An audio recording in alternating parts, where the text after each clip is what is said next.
সম্মানিত প্রিয় ভাইরা, আজকে এসএসসি পরীক্ষার রেজাল্ট ঘোষণা করা হয়েছে।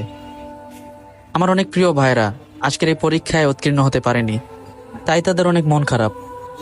আমি তাদের উদ্দেশ্যে বলবো, যেখানে আমাদের মহান আল্লাহ তাআলা আমাদেরকে বলেছেন ইন্না মাআল উসরি ইউসরা, অর্থাৎ কষ্টের সাথেই রয়েছে স্বস্তি, সেখানে আমাদের কষ্ট পাওয়ার তো কোনো মানেই হয় না।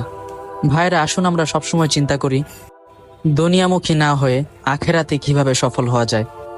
আমাদের স্থায়ী গন্তব্য অর্থাৎ আখেরাতে যদি আমরা সফল হতে পারি, তাহলে আমাদের জীবন সার্থক। আলহামদুলিল্লাহ। আমাদের প্রিয় রাসূলুল্লাহ সাল্লাল্লাহু আলাইহি ওয়াসাল্লামও এই বিষয়ে বলেছেন যে একজন মুমিনের পরিশ্রম এবং কষ্ট কখনোই বৃথা যায় না। আলহামদুলিল্লাহ। সুতরাং প্রিয় ভাইরা, আজকের এই দুনিয়ার পরীক্ষায় আপনি উত্তীর্ণ না হতে পারলেও সবসময় চেষ্টা করবেন কিভাবে আখেরাতে উত্তীর্ণ হওয়া যায়। তাহলে এই দুনিয়া